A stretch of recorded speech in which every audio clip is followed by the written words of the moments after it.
Hello दोस्तों, आप सब कैसे हैं। जैसे हमने जाना था कि आरबीआई के कार्य क्या होते हैं, उसके विषय में विस्तार से हमने चर्चा किया था। आज हम जानते हैं कि आरबीआई के कार्य हमने जाना था मॉनेटरी पॉलिसी यानी मौद्रिक नीति। क्या? मौद्रिक नीति। मौद्रिक नीति। Monetary policy. Monetary policy. Monetary policy क्या है, गठन कैसे हुआ,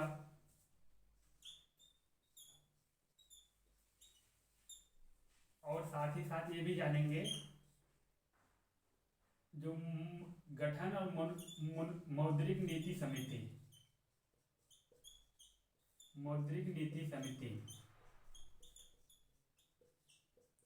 मौद्रिक नीति समिति। और इसके अलावा हम जानेंगे गठन मौद्रिक नीति समिति, और ये जानेंगे कि इसके उपकरण क्या हैं। और उपकरण से पहले हम एक चीज और जानेंगे, उद्देश्य।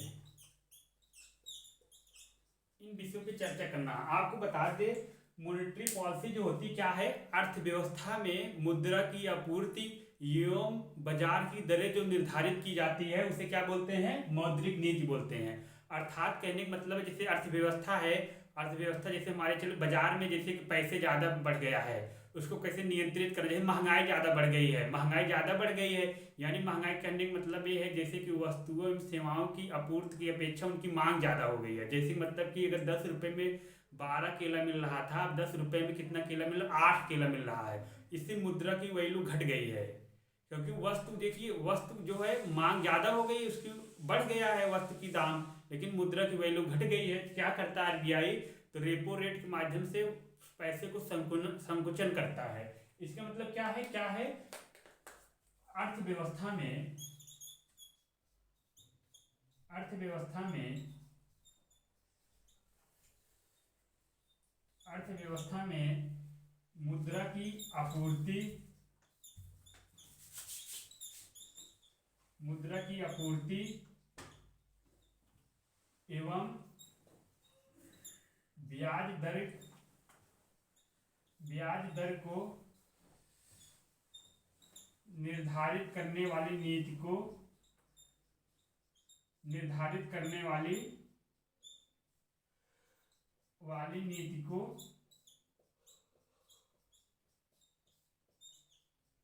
मौद्रिक नीति कहते हैं। मौद्रिक नीति कहते हैं, यानी मॉनेटरी पॉलिसी कहते हैं, यानी मॉनेटरी पॉलिसी। इसको लिखे तो मॉनेटरी पॉलिसी। मॉनेटरी पॉलिसी यानी इसका कहने मतलब है क्या, मॉनेटरी पे मुद्रा संबंधी नीति बनाना है। जो मुद्रा होती है हमारा 10 रुपए, जो नोटें होती हैं, जिसे मुद्रा कितना हमारे मार्केट में छोड़ा, यानी कि उससे क्या करना है, ब्याज दर, आप मुद्रा कितनी आपूर्ति करनी, मार्केट में कितना छोड़ना है, और उसका ब्याज दर कैसे निर्धारण करना है, सब मौद्रिक नीति। आप बताते हैं मौद्रिक नीति का जो गठन संबंधी बात है, तो आप बताते हैं कि क्या हुआ। 27 जून 2016 को उर्जित पटेल जो आरबीआई के भूतपूर्व गवर्नर थे, उर्जित पटेल ने इसके लिए गठन की बात की थी, यानी मौद्रिक नीति समिति होनी चाहिए, गठन की बात की थी। यानी कितना, 27 जून 2016 को बात किए थे Urjit Patel. Patel former governor, former governor RBI के, फॉर्मर आरबीआई गवर्नर, भूतपूर्व गवर्नर है, इन्हीं के अनुशंसा पर यह गठन किया गया था, क्या, मौद्रिक नीति का।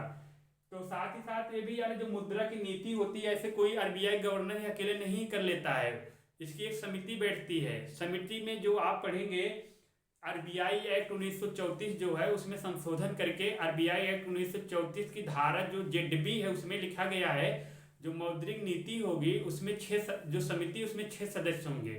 3 सदस्य आरबीआई के गवर्नर होंगे, 3 सदस्य आरबीआई से संबंधित होंगे, 3 केंद्र सरकार द्वारा नामित होंगे। जो 3 सदस्य होंगे उनमें से एक सदस्य जो होंगे आरबीआई के गवर्नर होगा, अध्यक्ष होगा, दूसरा सदस्य जो होगा डिप्टी गवर्नर होगा, और तीसरा सदस्य जो होगा केंद्रीय निदेशक बोर्ड द्वारा जो है नामित किया जाएगा। और 3 सदस्य जो केंद्र सरकार द्वारा मनोनीत किया जाएगा। और 3 सदस्य ऐसे सदस्य होंगे जैसे कि जिनको वित्त में, बैंकिंग का, अर्थव्यवस्था का या अर्थशास्त्र की विशेष जानकारी हो, 3 सदस्य वहां से मनोनीत किए जाएंगे।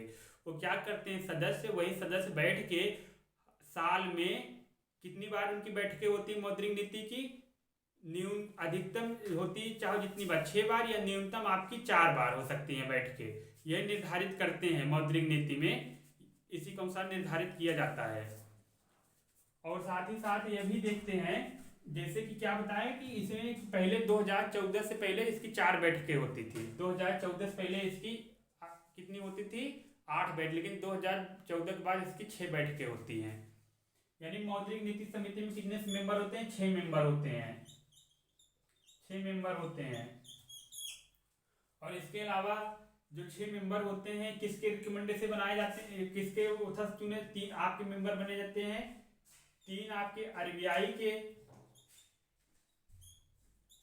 3 सेंट्रल गवर्नमेंट के।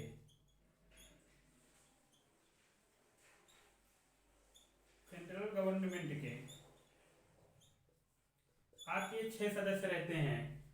और साथ ही साथ ये जानते हैं उद्देश्य क्या है। आपको गठन बता दें किसमें संशोधन किया गया है जब मौद्रिक नीति समिति का गठन हुआ, आरबीआई एक्ट 1934 की धारा जो ZB है उसी में इसका वर्णन है। आरबीआई क्या करे, कितनी मौद्रिक नीति करेगी। और साथ ही साथ इन्फ्लेशन रेट का भी निर्धारण किया जाएगा। इन्फ्लेशन रेट मतलब जैसे है कि मुद्रास्फीति जो दर हो 4% ±2%, ये सब इसका निर्धारण करने का वो है। यानी क्या है, मौद्रिक नीति अर्थव्यवस्था, मुद्रा की आपूर्ति एवं ब्याज दर को निर्धारित करने वाली नीति को मौद्रिक नीति कहते हैं। यानी कि मौद्रिक नीति गठन कब हुआ, ये 27 जून 2016 पे उर्जित पटेल की अनुशंसा के आधार पर इसका मौद्रिक नीति आयोग की समिति का गठन हुआ। यानी इसका गठन कब हुआ, मौद्रिक नीति समिति का 27 जून 2016 को गठन हुआ। उर्जित पटेल जो है उन्हीं के अनुसार मौद्रिक नीति समिति का गठन हुआ। उर्जित पटेल ने अनुशंसा किया। अब आपके मन में प्रश्न उठ रहा होगा कि क्यों आवश्यकता पड़ गई गठन करने के लिए।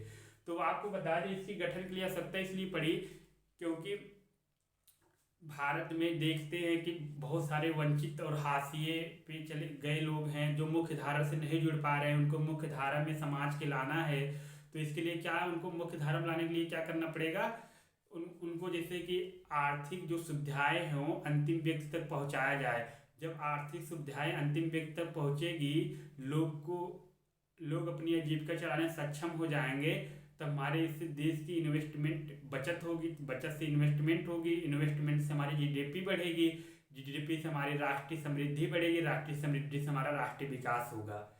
इन सब उद्देश्यों की पूर्ति के लिए सब कार्य किया गया था मौद्रिक नीति समिति।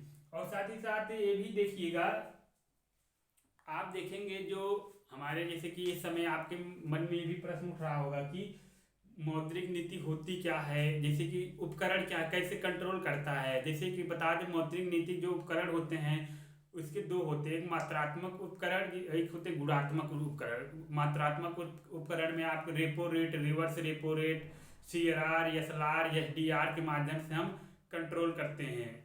और साथ ही साथ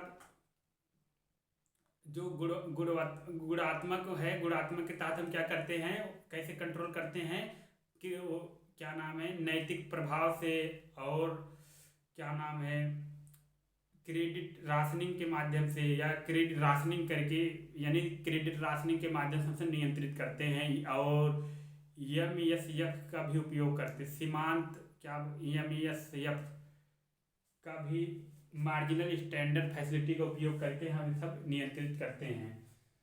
और अब बात आप जान लेते हैं उद्देश्य क्या है, इसका उद्देश्य विषय में जानते हैं।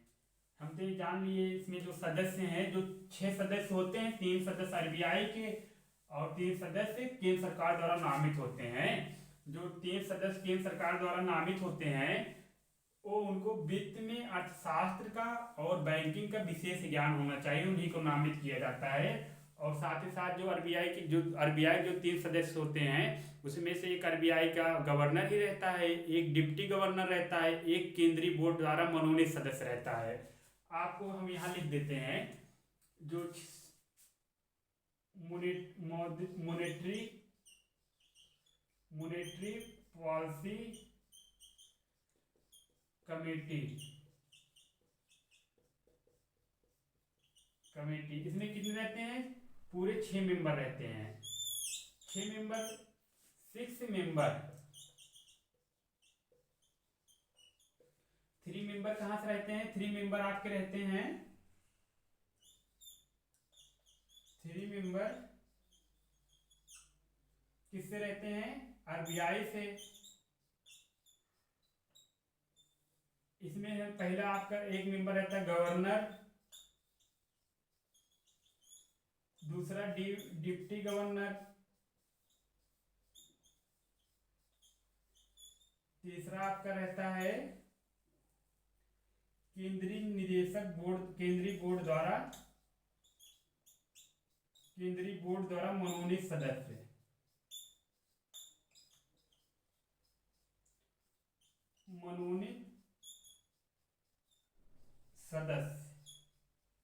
अब आपको बता दें केंद्रीय बोर्ड द्वारा मनोनीत सदस्य होते हैं। केंद्रीय बोर्ड मतलब 21 सदस्य होते हैं, आरबीआई गवर्नर 21 सदस्य मनोनीत करते हैं कि इसमें से किसको नामित किया जाए, विशेष अधिकारी। एक अधिकारी और केंद्रीय बोर्ड द्वारा मनोनीत सदस्य एक होता है। और 3 सदस्य आपके कितने होते हैं? 3 मेंबर सेंट्रल गवर्नमेंट द्वारा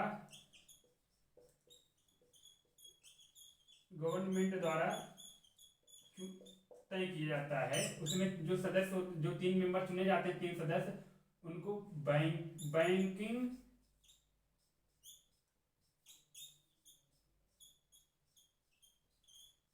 इकोनॉमिक्स, फाइनेंस की विशेष जानकारी हो, वही चुने जाते हैं। 3 सदस्य यही चुने जाते हैं। ये आपकी मॉनेटरी पॉलिसी हो गए। क्या हो गया? मॉनेटरी पॉलिसी कमेटी जो है, ये जो कमेटी का गठन हुआ था, ये कमेटी किसके रिकमेंड से बनी थी? ये कमेटी आया 27 जून 2016 में। 27 जून 2000 में एक कमेटी गठित हुई थी उर्जित पटेल की अनुशंसा पर। उर्जित पटेल की अनुशंसा के आधार पर इसका गठन किया गया था। तो ये भी बता दें, इनका हो गया। क्या हो गए? मॉनेटरी पॉलिसी कमेटी में हमने बताया जो होते हैं 3 मेंबर आरबीआई के होते हैं, एक गवर्नर, एक डिप्टी गवर्नर, एक केंद्रीय बोर्ड द्वारा मनोनीत। एक मेंबर होते हैं, 3 एक मेंबर। यानी इस 3 मेंबर होंगे, एक मेंबर आरबीआई, 3 मेंबर में एक 1 आरबीआई का, 1 इसका, यानी कि एक आरबीआई का गवर्नर हो गया आपका, एक इसका हो गया, एक इसका, और 3 यहां से लिए जाते हैं। यही आपके 6 हैं, 1 2 3 3 3 6 मेंबर। 3 मेंबर आरबीआई गवर्नर से रहते हैं, 3 मेंबर आपके यहाँ से रहते हैं, सेंट्रल गवर्नमेंट द्वारा मनोनीत किए जाते हैं। और उसके अलावा जो निर्धारित की जाता है महंगाई दर, इसको केंद्र में रखा जाता है 4%, यानी हमारी जो इन्फ्लेशन रेट हो, जिसे कि 4% से लेके 6%, 6% ज़्यादा ना हो, 4% से नीचे हो, 2% से कम भी ना हो, यानी इसलिए 4% ±2% है। इसी को केंद्र रख के सारी मॉनेटरी पॉलिसी नीतियाँ बनाई जाती है। अब हम जानते हैं कि मौद्रिक नीति के उद्देश्य क्या है। मौद्रिक नीति के उद्देश्य,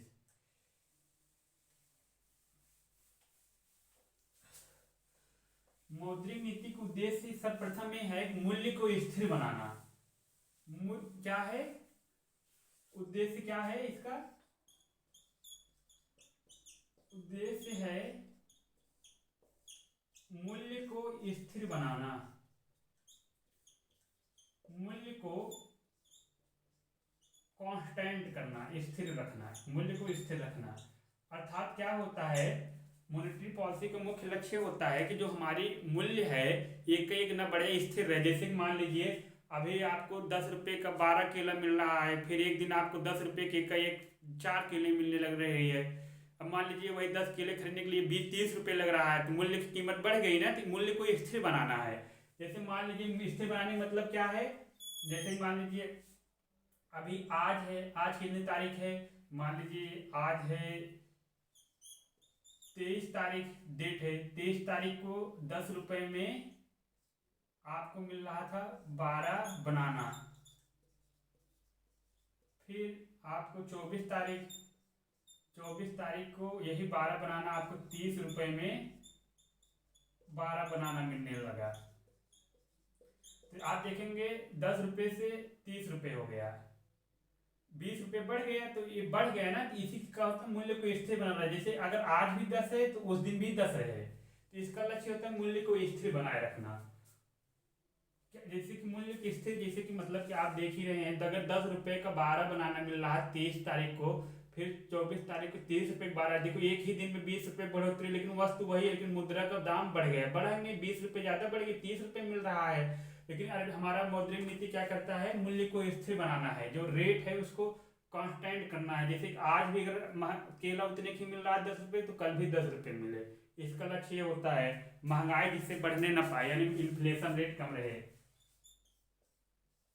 महंगाई को संतुलित करना, महंगाई को संतुलित करना, संतुलित करना। महंगाई को संतुलित करना मतलब कि जैसे कि जो हमारा इन्फ्लेशन रेट है 4+2% के इसी के बीच में हो, 4 से 6 हो जाए, या 4 जैसे कि 4 में से प्लस माइनस है, 4 से लेके या तो 4% रहे, या तो 6 रहे, या तो 2 रहे, इसी बीच में काम करना है। महंगाई इसी बीच में रहे, 4% या 6% या 2%, या आप जोड़ेंगे 4% में 2% 6% होगा, प्लस माइनस अगर 4 में से 2% घटाएंगे तो 2 होगा। तो इसको केंद्र में रखना पड़ता है। इसके अलावा ये भी देखना पड़ता है वित्तीय जैसे कि वित्तीय समावेशन हो पाए जिससे सबका,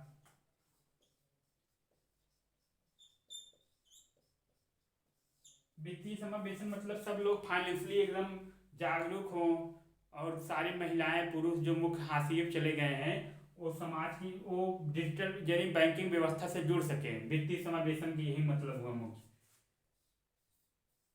और साथ ही साथ जो वस्तु और कीमतों की महंगाई संतुलित करना है, और उसके अलावा आपको सब करना है ऋण को बिना भेदभाव के अंतिम व्यक्ति तक पहुंचाना।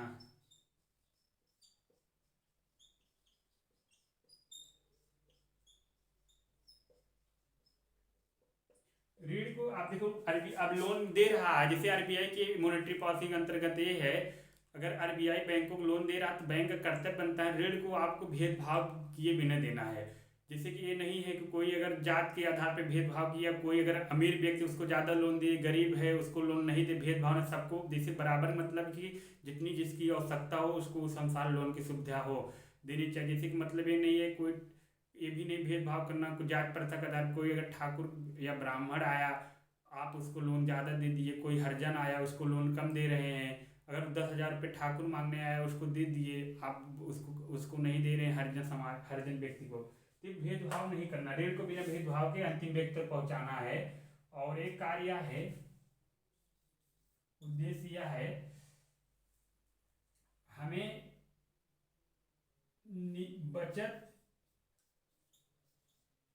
एवं निवेश में संतुलन स्थापित करना है,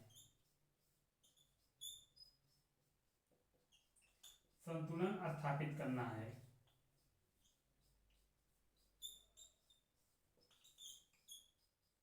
ये मतलब जैसे आपकी बचत हो रही है, बचत जैसे कि आपकी बचत अगर 5 रुपये हो रही है, अगर बचत निवेश कर रहे हैं 5 रुपये, तो इसको निवेश उसमें जो संतुलन हो, ऐसा ना हो कि कोई कर्ज लेके निवेश करने लगे, ऐसा ज़्यादा कर्ज ले ले गरीब व्यक्ति तो बोझ के तले दब जाए, ऐसा नहीं करना। बचत और निवेश में संतुलन रहे, एक बैलेंस बना रहे। अगर बैलेंस रहेगी, अगर व्यक्ति जितना बचत कर रहा है उतनी अनुपात निवेश कर रहा है, संतुलित अर्थव्यवस्था के लिए अच्छी मानी जाती है।